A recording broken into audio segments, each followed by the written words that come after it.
our lovely little show that we are presenting every Thursday Australian time, every Wednesday afternoon USA. So, our topic today is going to be about the home studio and how you set up that home studio. And I am the eternal student on this.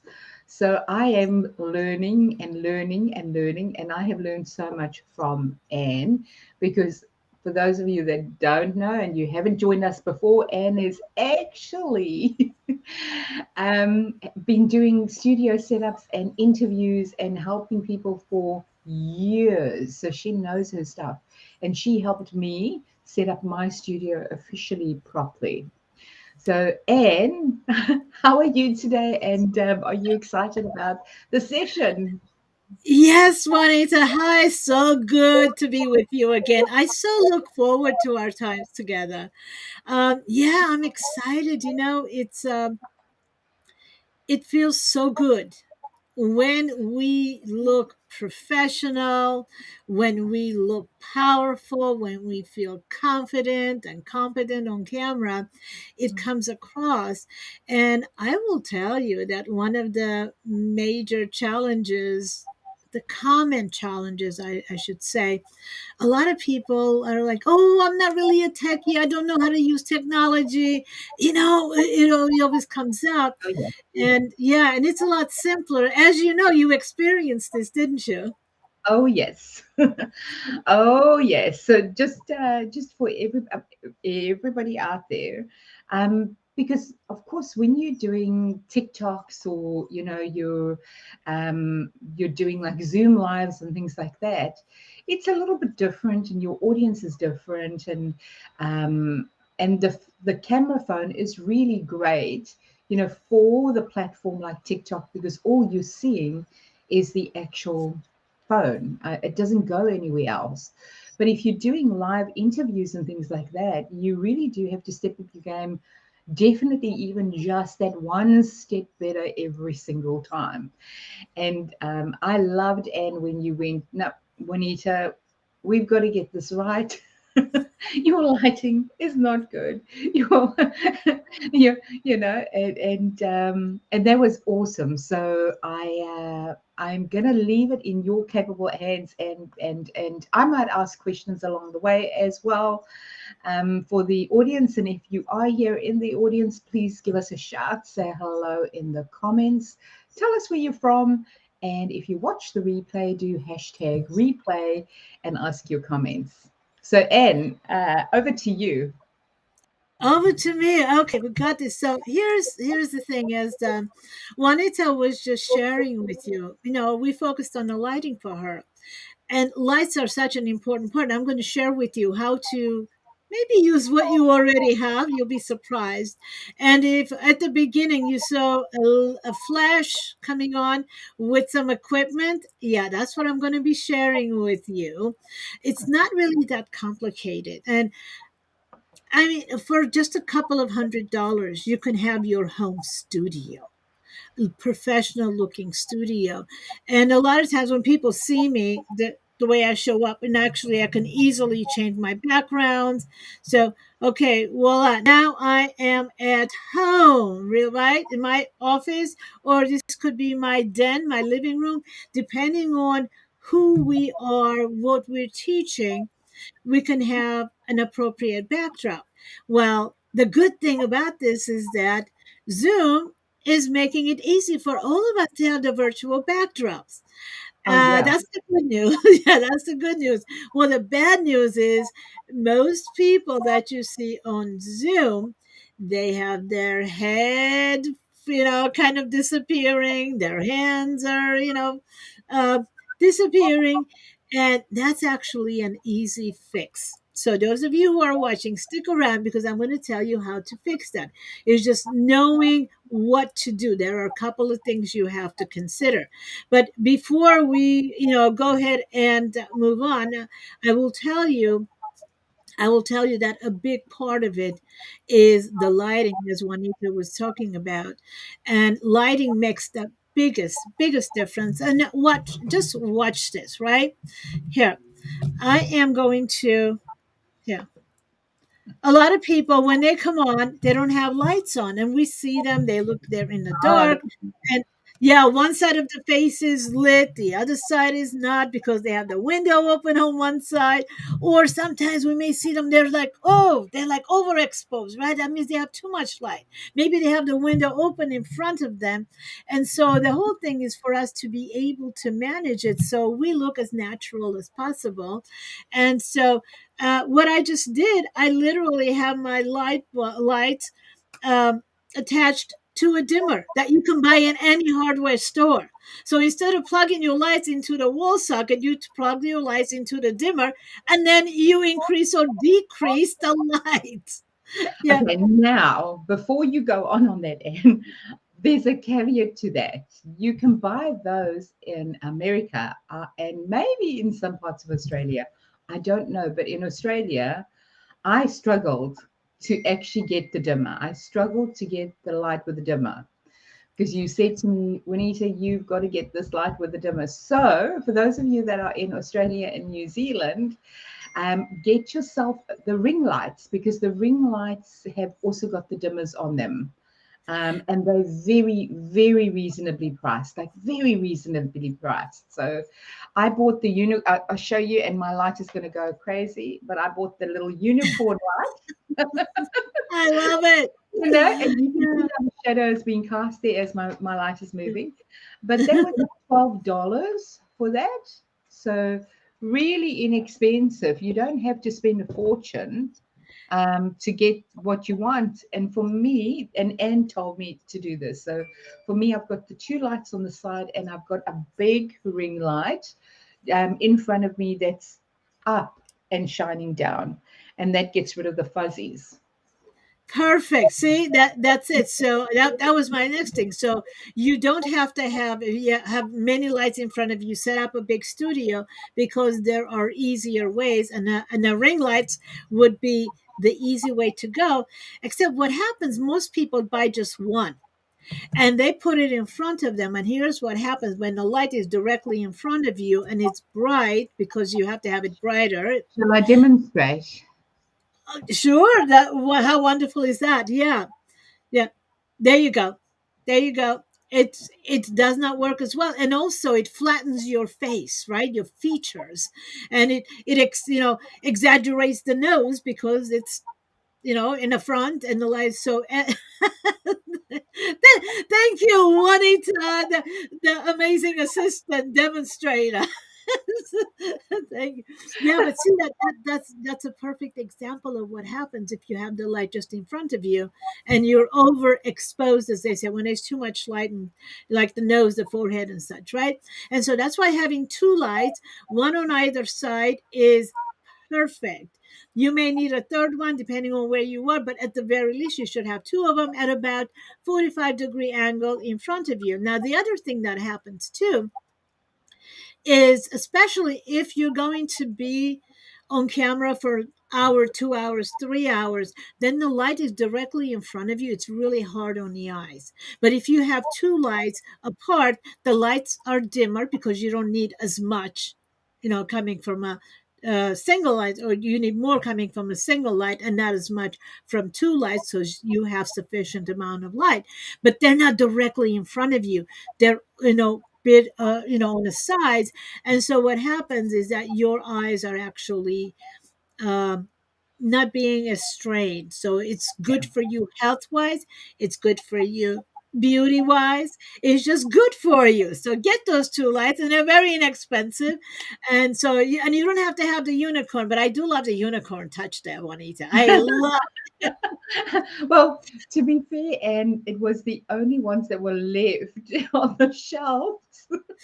and and because I was specifically looking for the dimmer, right? So I'd walked around, I'd walked into quite a few of the stores that I thought might sell it. I went to even to a lighting store. I thought that might sell it.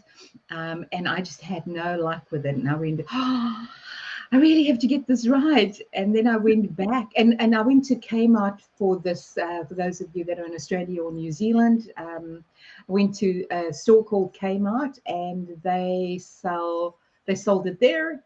And as I said, they were $12 for these little unicorn lights. The bigger ring light was a little bit more expensive. That was probably more about 37 to $40. But even Okay. then, it's not a lot of money. Yeah, and especially what it can do for you. But Yeah, here's some food for thought. I have to say, just as I saw, the first time you showed me the unicorn lights, I'm like, how wonderful is it to when you look at something happy, unicorns, beautiful colors. It brings in a bit of joy. So get creative. Why don't you go online? Maybe look for lights that are not so plain, just regular ring lights. Maybe yeah. you get unicorns or butterflies or whatever turns you on. That's it. And if you see these, I mean, you can't see them when I held them up, but they've got a pink ring and a gold horn. So they We really are pretty. saw. They really are gorgeous. That was just fabulous. So lights are, if you don't do anything else, lights are the most important. Okay. Yeah, Now, the other thing that I do want to share with you before I show you what I'm using, um, the backdrop is very important, especially if you're going to be using the virtual backdrops that Zoom or other ones provide. yeah, Now, essentially, what happens when you are saying, I want to use a virtual backdrop, the software says, well, I'm going to delete everything that's not my subject, right? Now, here's the challenge that comes in. If you have dark hair and you have something dark behind you, the if I can. software says, "Oh, well, everything black is her hair, so I'm going to keep what's behind her unless you have a green screen behind you or a solid wall also." So if you have dark hair, you want to have a solid light color wall behind you, and that what that means is that you don't wear a light shirt that's the same color as the wall, because it's going to delete everything that's the same color, and you're going to look like you're a floating head or you're not wearing clothes, or whatever, right? And yeah, so the point is that you want to use something, background that's solid, a Yeah, contrast color, other than what you're wearing and what your natural skin tone is. So that's why we use green screen, the green, that bright, yucky color green that most people don't like. And there is a good reason why green screens work so well. It's because that's the only color that it's not in our skin tone. I don't care what your skin tone is, from very light to very dark, there is no green in our skin. And so it's very easy for the software to say, "Oh, I'm going to delete everything green." Okay. Now you will also see sometimes there's blue, blue background, which looks much like the background that you see, in our frame here. Well, the challenge with that is that you can't wear blue, and most people love blue, and so that's why green is best. Okay, so you don't have a background that's the same color as what you're wearing or as the color of your hair. So, having said that, I'm going to go ahead and show you the other part that's very, very important when you are doing your background, and that's an external camera. Most people are using the camera that comes with their laptop. Well, several things are wrong with that, make it very difficult for you to use it. One being that you can't really adjust the colors on your camera. The other is that the camera is using your laptop. The um gosh, I'm stuck with the word now. It doesn't have its own system, right? It doesn't, yeah, so to process. So it's using your laptop. Now, while your laptop is busy logging on to Zoom or wherever else, so the bandwidth is being used up. So if you have an external camera, then it's not as taxing on your laptop and you can see better. You can see the camera much better. So it's easier to focus on the camera. Whereas when you're looking at your laptop, it's a tiny little dot. You don't even know where it is half the time, right? And so with that, I'm going to go ahead and go full screen here and share with you, um, Absolutely. the tools that you need to be able to do it. So here we go. Now, the first thing we want to take a look at is the yeah, I'll just okay. External camera.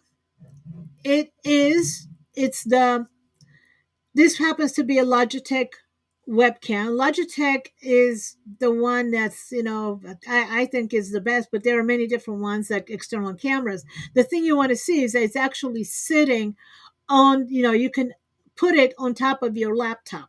So it's small, it's compact, it can travel with you, and it will just, sit on top of it. It's a lot easier to see. The good thing about it is you can adjust the zoom, you can adjust the colors, there's much you can do with it. And again, the quality of your video is going to be much, much better. Okay.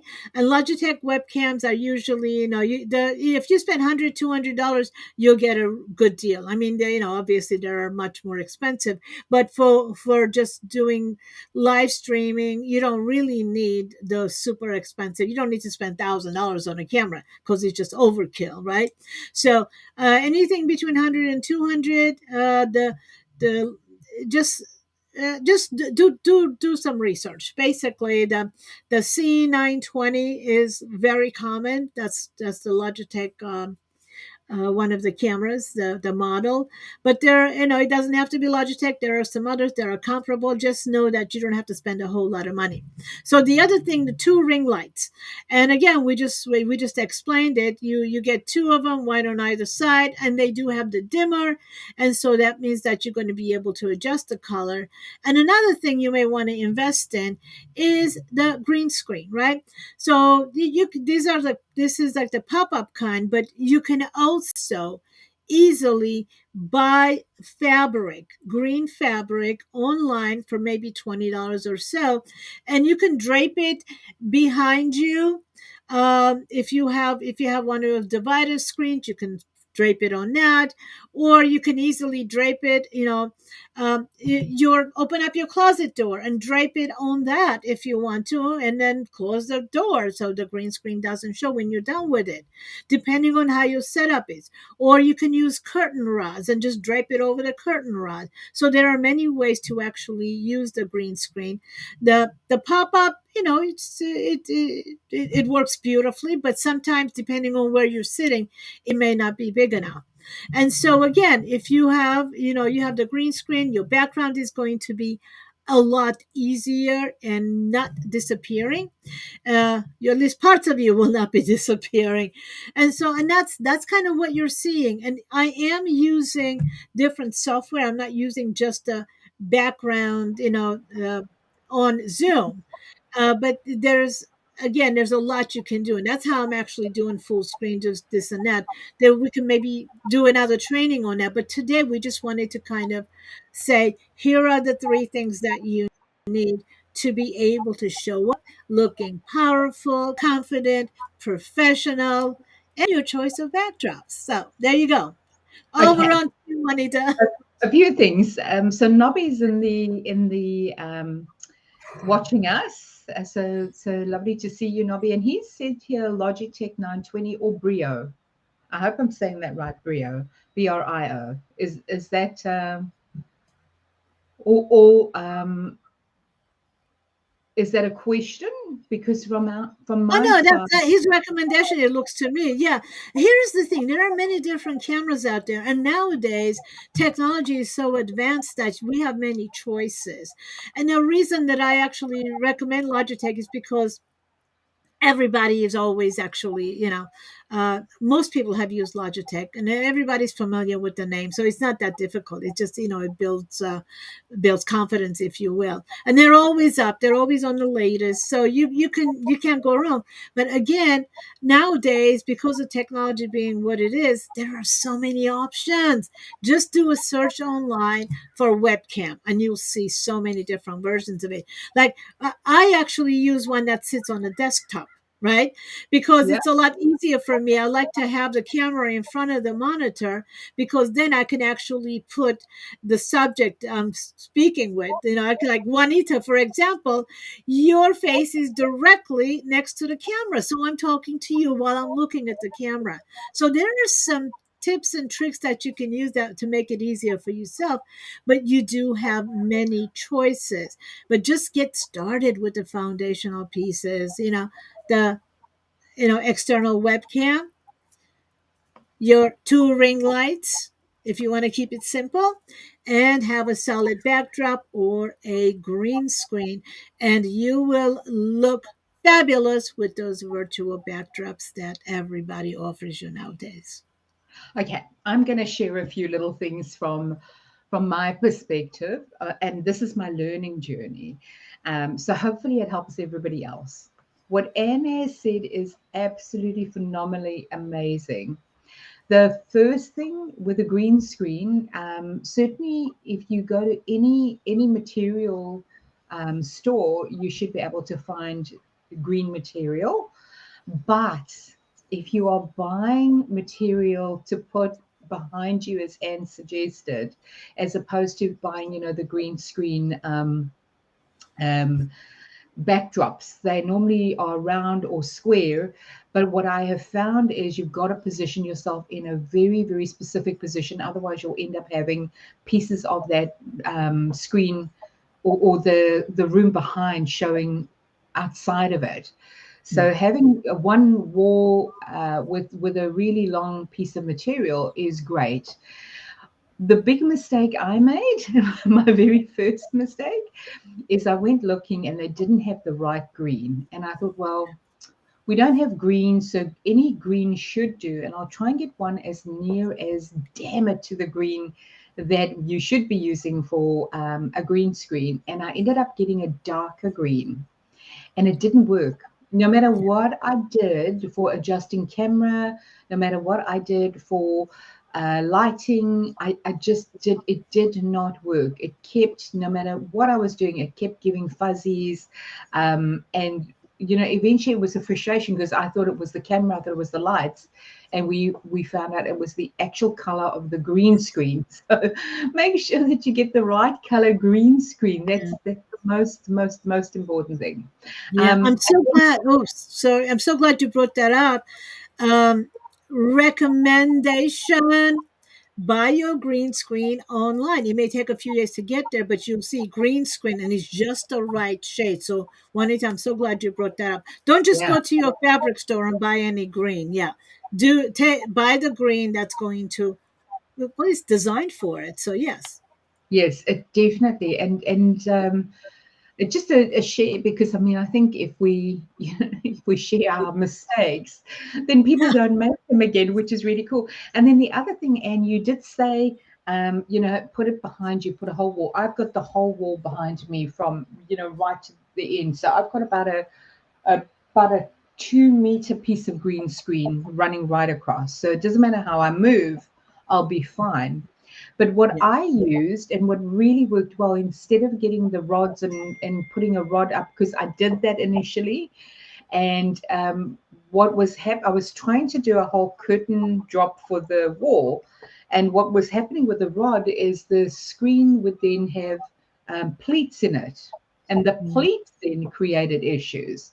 So you've got to try and have it as flat as possible. And so what I did is I bought this amazing double-sided tape. It's not your ordinary tape. It's an actual that hangs up photos and it hangs up anything like it sticks. I have even put it on my wall in my kitchen to hold up all my knives. It holds up a whole magnetic strip with all my knives. That's how strong it is. And so that's what I've put on the wall. And the beauty of it is you can put it on your wall, put the screen up, and it holds it. And when you take it down, it never damages the paint or anything on the wall. So it's like super amazing stuff. So get some of that. That's a fabulous tip, Juanita. That's a fabulous tip. Actually, one of the things that I did try, you're talking about they have the picture, the hooks that they have that comes with a double sided. You can actually put if you don't want to buy a whole wall full of a sticker. That's what I did in the previous place that I was temporarily. Couldn't put anything on the walls really, and so I got the hangers where it has the sticky, the one you're talking about. You just put up the hook and just hang it, put it there, and you can put something across. You can put a rod there if you want to, or you just, as Juanita's saying, I love that. If you're going to be in the place for a while, do put it across, so this way you don't have to take it down, fix it up and things like that. And that's a great tip, Juanita. Put it straight across on the wall. I didn't do that, so I have to keep that in mind. And the beauty is it's so flat and perfect that it just gives that good, the good illusion if you've got the backdrop on. The one session that you and I did was very interesting, and because somebody came in afterwards and they went, I didn't realize you had a backdrop. I thought that was your place. So if I had to sit and have my place on, which there's nothing wrong with. So there's a lovely gentleman by the name of John Maybury, and he talks about show your place, show where you're at. But not everybody has that opportunity. So bear that in mind. So from my perspective, if I had to show my place, you would see nothing except a white wall behind me. That's all. And because it's white and the depth of where I sit to the wall, I would actually get lost in that white. So having the backdrop is much more beneficial for me to stand out and to look professional than just having a plain white wall behind me, pretty Yeah. much. And if I had to shift and move around, well, then I have to shift and move all the lighting around, and that becomes an issue. So then I have to work out where I've got to sit to get the right lighting so that you can get an opportunity to see my place, which, as a female, sometimes we're not very comfortable with having strangers in the online space looking at what's going on in our background. So, Yeah. it's just one of those things. So it's a safety, but also a professional. Yeah, no, great points. See, and that's one of the things that I absolutely love about you, Juanita. Um, the practical aspect of doing things and sharing information, and I have to say, we used to go into a TV station, then when we were in San Diego, the entire TV station interview, we would go to interview our clients right there on a news desk. And as a matter of fact, this backdrop here is, whoops, there we go. This backdrop here, this is a picture of the TV station, right? So it's great if you want to do that. But then when we're just having a conversation with somebody, if it's a business call, if it's a get to know, or maybe a client call, I don't want to come across sitting in a TV station, right? So having different backdrops, knowing what's comfortable for you. And it's really important as you're choosing your backdrops to use, depending on what you do.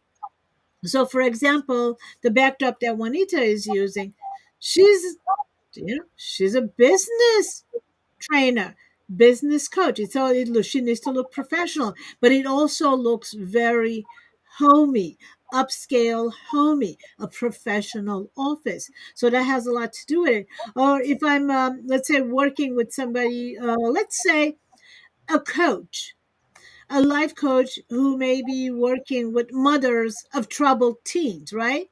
So the office scene might not be as inviting. Like one client I had to say, you know what? Just have a kitchen backdrop and have a cup of coffee with you and say, Hey, come on, mom, let's talk about your teenager. How are you today? As if you're sitting at the kitchen table having a conversation. So as you're choosing your backgrounds, just think about what is the best way to make your audience feel like they're speaking with a professional. Their that environment, what do you do? Where do you meet your clients? And yes, if you just said, "Oh, we're doing a TV show, the studio is great." In this case, this with the backdrop I have, it could be a den, it could be my large office, it could be my large studio. So it works. It's a multi-purpose. So when you find one that's multi-purpose, just keep using it and test some different ones and see how you feel in that environment. Is it resonating with you? Is that the vibe you have? Is that what you want people to know about you? Are you, more laid back? Are you much more into looking professional? So what's your vibe? Your background says a lot. So And over. I would almost go in to say that choose your background based on your brand voice, based Yeah. on what are your actual brand voice and your brand, because at the end of the day, if your brand voice is professional, and I always say three things, and we can go into brand voice in a lot more detail, but if those three things are professional, funky, and unique, for example, then just make sure that your studio is professional, funky, and unique, Yeah. or whatever your backdrops that you use are professional, funky, and unique.